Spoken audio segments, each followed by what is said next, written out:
You ever see something so shameless you have to laugh just to keep from spitting nails? That's how it started for me. One morning, the bridge my family built, 3 generations of sweat, hands, and heart, got ripped out like a bad tooth. And in its place, some HOA dropped a sign where my grandfather's name used to stand.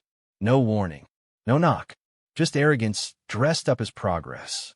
Now, most folks, maybe even you, might think a rancher would lose his mind, start shouting, or grab a shotgun and start waving it around. But I didn't fight with anger. I fought with law and a cold, stubborn kind of patience that only comes from watching the land and the people on it for a very long time. Let me take you back. Sun was dropping behind Redwater Creek, spilling honey-colored light down the valley, making everything look softer than it really was.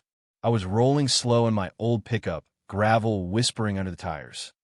Then the cottonwoods opened up, and right where that bridge should have caught the light, all I saw was ruin. Splintered wood, iron bolts sticking up like broken teeth. No bridge, just pieces of memory half sunk in the mud. I killed the engine. Sometimes, it's not silence you hear out here, it's absence. You know what I mean? The kind of missing that hums. My grandfather, he put that first bridge in when all this smelled of green lumber and horses. My father rebuilt it after a flood. 10 years back, I'd fixed it up, drove in a last nail, then added a little bronze plate. Carter Bridge, registered 1957, just so history would know where to find us. Now, there's nothing but empty air where my hand should have rested. And, hanging from a willow, this bright orange HOA sign, edges curling from sun and spray. Unauthorized structure removed. It flapped like it owned the place. No official tape, no county stamp. Just insult, beating steady in the wind. I walked the line where the bridge had been. Creek ran clear, carrying off bits of what we'd built. Deck boards, a post, pieces of our lives. I knelt down, touched the cut of a fresh beam. Whoever did this, they did it quick. Marks still sharp, sawdust in the grass. Ranches teach you to save things. Wire, hinges, stories. Courtrooms teach you to save facts. I took out my phone, started snapping every angle, bank to bank, splinters, ruts where the machines came in, timestamp, weather, the whole deal. Lenses don't argue. You get that evidence while it's fresh. I traced the tire ruts down to the water's edge, followed the cut bank, where someone had shaved it close to bring in heavy equipment. It wasn't some drive-by. They set up. No caution, no care. Just authority pretending to be real. And I'll tell you, standing there, I could hear my grandfather's voice. How folks forget land isn't just a line on a piece of paper. That bridge, it was more than wood and bolts. It was school mornings, calving seasons, weddings, and funerals. It was the handshake with our own ground, and now it was memory and a legal record both. But that didn't seem to matter to whoever decided to play king of the valley. That's about when Marcus Reed showed up. If you ever meet Marcus, you'll know he's the kind of man who stands at your shoulder the way a man stands at a grave. Been with this ranch longer than I've owned a suit. He can fix a gate with baling wire and a little bit of prayer, and he reads tire tracks like a librarian reads spines. They did it quick, he said, loader cut mid-span, so it wouldn't roll. What he didn't see was paperwork. I showed him the sign, showed him the empty bark. Took more photos, this time with his finger in the frame for scale. See, I don't make trouble. I make records. We walked the ruts. He pointed out where the ground had been chewed up for equipment. We stood there quiet, letting the place speak.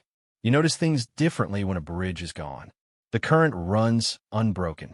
Voices don't echo back anymore. Back at the truck, I pulled out every document I had.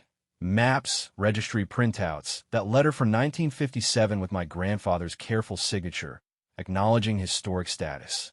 Took a photo of the stack with the HOA sign right on top. Authority and imitation, side by side. Wrote the date on the corner of my courtroom hand, just like I do when I'm wearing the robe and reminding folks that rules aren't just decorations. Marcus watched me. Next move? He asked. We don't move, I said. We gather. We set up trail cams, marked the tire tracks, took slow video. In the ditch, I found a piece of painted metal. Company name half visible, one I'd seen on HOA invoices down at the feed store. Dropped it in a bag with the rest. Every piece matters. I remember my grandfather's words. People forget, draw lines on paper, think it's the same as land. That orange sign snapping in the wind, the smug stamp on the ruin it tried to bless. I felt something settle inside me, heavy as a gate dropping into its latch. Anger is useful if you put it to work. Who told them they could do this? Marcus asked, and that question, it rode with us down the road, steady as water. Redwater's a little town, couple offices, diner, feed store, and just past the new pavement and trimmed trees, the Lakeside Ridge HOA office, a glass and stone box acting important on Montana dirt. Inside, everything smelled like lemon polish and money. Receptionist barely looked up, one hand on a keyboard, one on her iced coffee. I asked for whoever signed off on the demolition. That got her attention. Are you a member of the association? No, I said, that's the point. Before she could squirm out another question, a woman came from the hall, burnt orange blazer, clipboard clamped like a shield. Bethany Whitfield, HOA president, according to the sign on the wall. She smiled like a politician, the kind that can cut your throat and ask for your vote in one breath.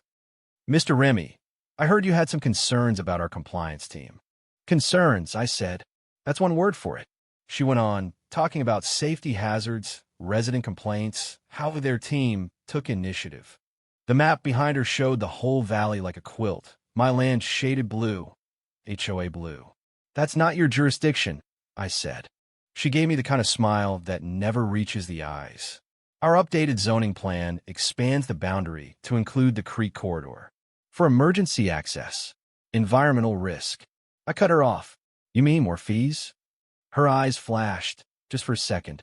Growth is inevitable, Judge. Sorry, Mr. Remy. I didn't correct her. I asked if she had a county permit. Our compliance division handled it, she said. I assumed the paperwork was filed. Assume, I said. That's brave. She started on about community benefits. I stopped her. And if I say no, her smile went sharp. Then we proceed under ordinances. You'll get notice soon. Bethany, I'd advise your board to review federal property statutes before your next initiative. That bridge was protected, not just a crossing. She cocked her head, arrogance and curiosity wrapped up together. Protected by who? By me, I said and walked out. Outside, the wind was up, grit across the lot. Marcus watched from the truck. They've redrawn the map, I said. Then we redraw it back. Not yet, I told him. We let them hang themselves with their own paperwork. That's when things got strange. We started finding evidence, surveyors sneaking in at night, new stakes driven in the mud, and each time I was there, camera in hand. One night, thunder rolling, 3 men in raincoats marking new lines. Marcus and I caught them in the act. They ran when the lights hit them, but left behind a clipboard, Lakeside Ridge Expansion, Phase 2.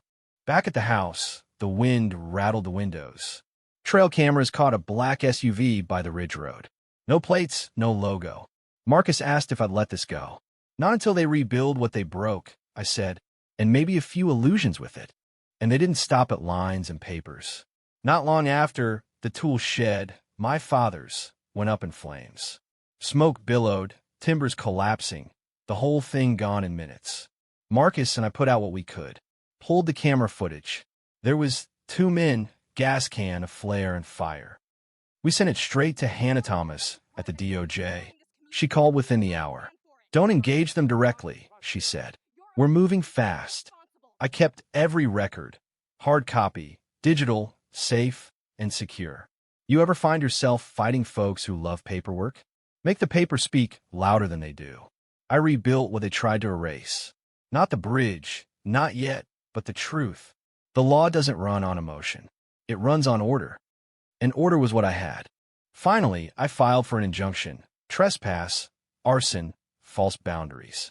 Hannah said, file it local, we'll back it federal. The day I handed that stack to the clerk in Helena, she looked at the seal and nodded. You're serious. I don't file jokes, I said. And when it was done, I felt the ground settle inside me, like rain calming dust. But they didn't quit. Adam Price, HOA's man, showed up on my porch with a clipboard, trying to hand me a zoning proposal. Inclusion under community expansion, he called it. Interesting word for trespass, I said. I refused the papers, told him he was violating a federal order. He didn't blink, just promised I'd get noticed by mail. People like that, they think the rules are for other folks. But the law has patience, and sometimes it just needs a push.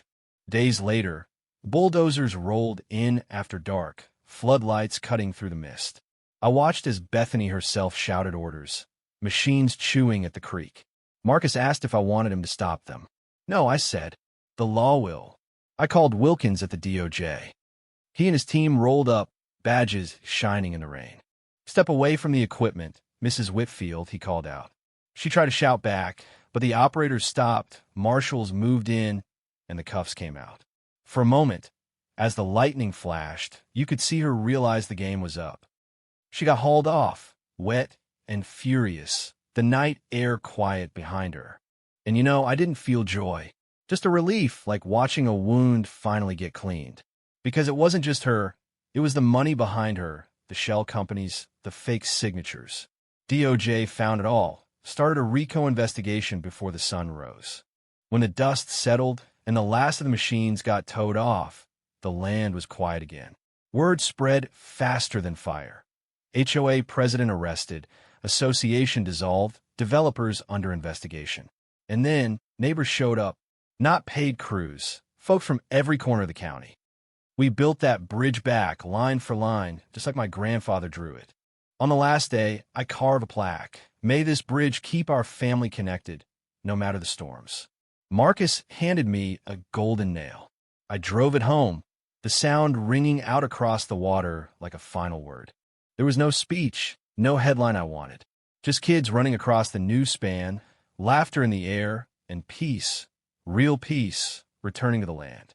That night, I sat by the window, reading the court's last order. Injunction upheld, restitution granted, association dissolved. The land was quiet. And in that hush, I heard the creak, the wind, and the echo of a hammer striking home. Some bridges aren't just built to cross. They're built to remind. So, let me ask you, where do you draw your line when power pretends to be right?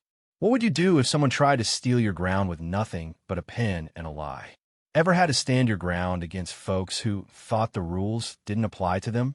Drop your story below. Let's see where justice lands for you.